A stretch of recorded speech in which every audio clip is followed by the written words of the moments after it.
Assalamualaikum warahmatullahi wabarakatuh.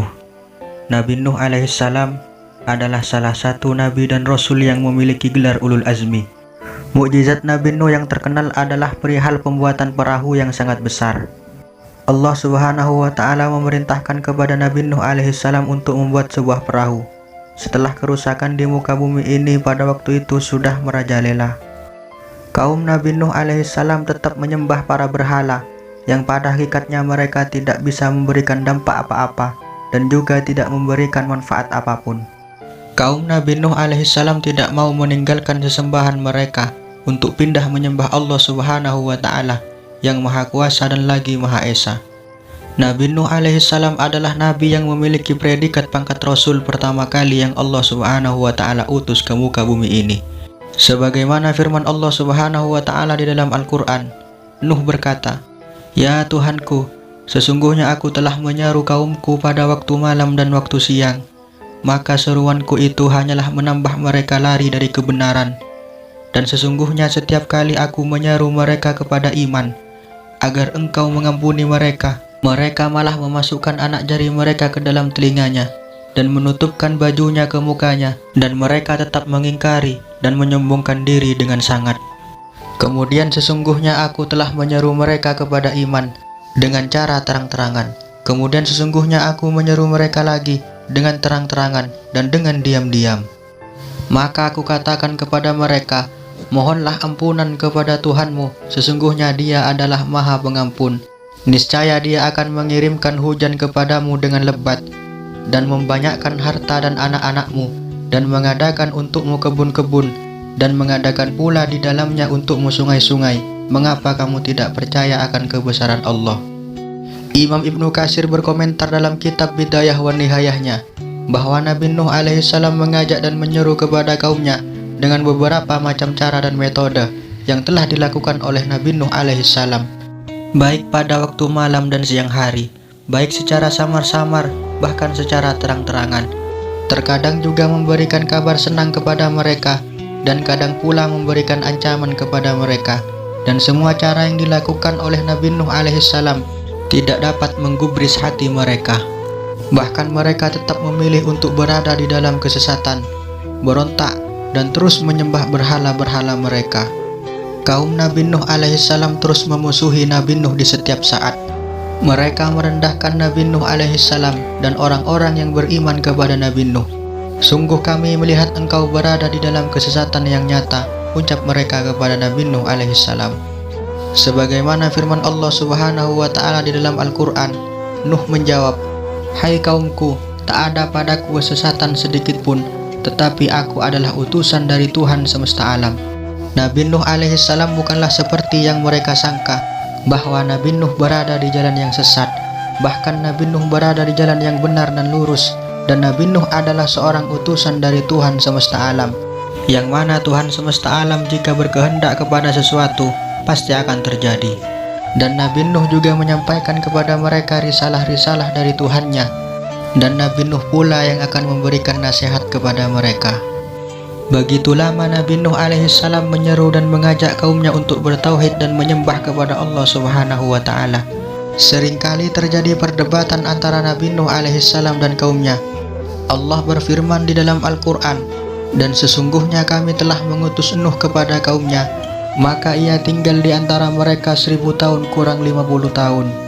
Maka mereka ditimpa banjir besar, dan mereka adalah orang-orang yang zalim." Di masa yang sangat panjang selama 950 tahun, Nabi Nuh alaihissalam mengajak dan menyeru kepada kaumnya agar beriman kepada Allah Subhanahu wa Ta'ala. Namun yang beriman hanyalah sedikit dan segelintir orang saja. Bagaimana tidak sedikit yang beriman kepada Nabi Nuh alaihissalam? Kaum Nabi Nuh sebelum mereka mati, mereka selalu berpesan kepada anak-anak mereka untuk tidak beriman kepada Allah Subhanahu wa Ta'ala dan memerangi Nabi Nuh alaihissalam, dan agar selalu menyalahi perintah Nabi Nuh alaihissalam. Maka anak-anak mereka yang sudah baligh dan mempunyai akal, mereka tidak mau beriman kepada Allah Subhanahu wa Ta'ala dan Nabi Nuh, dan mereka menolak untuk mengikuti jalan yang benar. Allah berfirman dalam Al-Quran, mereka berkata, "Hai Nuh, sesungguhnya kamu telah berbantah dengan kami, dan kamu telah memperpanjang bantahanmu terhadap kami, maka datangkanlah kepada kami azab yang kamu ancamkan kepada kami, jika kamu termasuk orang-orang yang benar. Nuh menjawab, hanyalah Allah yang akan mendatangkan azab itu kepadamu, jika Ia menghendaki, dan kamu sekali-kali tidak dapat melepaskan diri. Tatkala Nabi Nuh alaihissalam merasa bahwa ajakannya untuk bertauhid dan mengesahkan Allah subhanahu wa ta'ala sudah tidak dihiraukan oleh kaumnya, dan keimanan mereka tidak dapat diharapkan lagi, maka Nabi Nuh alaihissalam berdoa kepada Allah subhanahu wa ta'ala.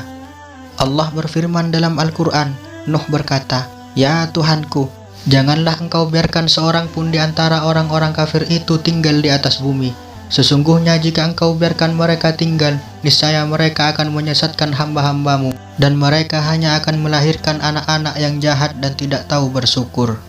Imam Ibnu Katsir berkomentar, ketika kesalahan mereka sudah semakin parah, kekufuran serta kebejatan mereka di mana-mana, maka Allah subhanahu wa ta'ala memerintahkan kepada Nabi Nuh alaihissalam untuk membuat sebuah bahtera, perahu yang sangat besar yang tidak ada tandingannya, dan tidak akan pernah ada yang menyamainya, baik sebelum Nabi Nuh atau bahkan setelah Nabi Nuh alaihissalam. Perintah Allah subhanahu wa ta'ala kepada Nabi Nuh alaihissalam untuk membuat perahu yang sangat besar. Perahu itu merupakan mukjizat ilahi yang belum pernah diketahui bentuk dan rupanya, kecuali hanya Allah subhanahu wa ta'ala yang tahu. Sebagaimana dalam firman Allah subhanahu wa ta'ala, Nuh berdoa, "Ya Tuhanku, tolonglah aku, karena mereka mendustakanku." Lalu kami wahyukan kepadanya, "Buatlah bahtera di bawah penilikan dan petunjuk kami." Maka apabila perintah kami telah datang, dan tanur telah memancarkan air, maka masukkanlah ke dalam bahtera itu sepasang dari tiap-tiap jenis, dan juga keluargamu, kecuali orang yang telah lebih dahulu ditetapkan akan ditimpa azab di antara mereka. Dan janganlah kamu berbicara dengan aku tentang orang-orang yang zalim, karena sesungguhnya mereka itu akan ditenggelamkan. Ketika Allah subhanahu wa ta'ala telah memerintahkan kepada Nabi Nuh alaihissalam untuk membuat sebuah bahtera, perahu yang sangat besar, dan Nabi Nuh alaihissalam diperintahkan untuk membawa setiap benda yang bernyawa untuk menaiki perahu tersebut, dari kalangan manusia, bahkan dari kalangan hewan sekalipun. Allah memerintahkan kepada Nabi Nuh alaihissalam agar mereka semua menaiki perahu tersebut. Allah juga memerintahkan kepada Nabi Nuh alaihissalam agar juga membawa keluarganya yang beriman. Mengenai penumpang yang berada di atas perahu Nabi Nuh alaihissalam yang bersama Nabi Nuh, para ulama masih terjadi beda pendapat. Imam Ibnu Abbas berkata, yang bersama Nabi Nuh hanya 80 jiwa beserta istri-istri mereka. Bahkan menurut Qil, ada yang mengatakan yang bersama Nabi Nuh hanya 10 jiwa saja. Kesimpulannya, wahai kawanku yang muslim, bahwa tidak ada dalil yang pasti dari Al-Quran dan hadis Nabi menyebutkan jumlah mereka yang bersama Nabi Nuh alaihissalam. Kemudian Allah subhanahu wa ta'ala memerintahkan kepada Nabi Nuh alaihissalam dan orang-orang yang beriman kepada Allah dan Nabi Nuh agar segera menaiki perahu tersebut. Sebagaimana firman Allah subhanahu wa ta'ala, apabila kamu dan orang-orang yang bersamamu telah berada di atas bahtera itu, maka ucapkanlah, segala puji bagi Allah subhanahu wa ta'ala yang telah menyelamatkan kami dari orang-orang yang zalim. Dan berdoalah, ya Tuhanku, tempatkanlah aku pada tempat yang diberkati, dan Engkau adalah sebaik-baik yang memberi tempat. Lalu Allah subhanahu wa ta'ala menurunkan hujan lebat dari langit yang belum pernah terjadi sebelumnya, dan tidak akan pernah terjadi juga setelahnya. Allah subhanahu wa ta'ala memerintahkan pula kepada bumi agar memancarkan air dari segala arah penjuru. Allah berfirman, dan bahtera itu berlayar membawa mereka dalam gelombang laksana gunung. Sebagian golongan ulama ahli tafsir berkomentar bahwa air pada waktu itu terus naik hingga melewati gunung, dan tingginya 15 dhira' di atas gunung.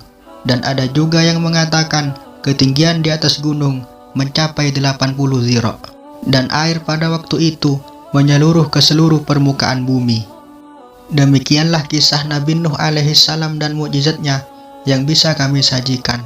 Dan semoga kita semua bisa mengambil hikmah dari kisah ini. Semoga bermanfaat. Wallahu a'lam bishawab. Wassalamualaikum warahmatullahi wabarakatuh.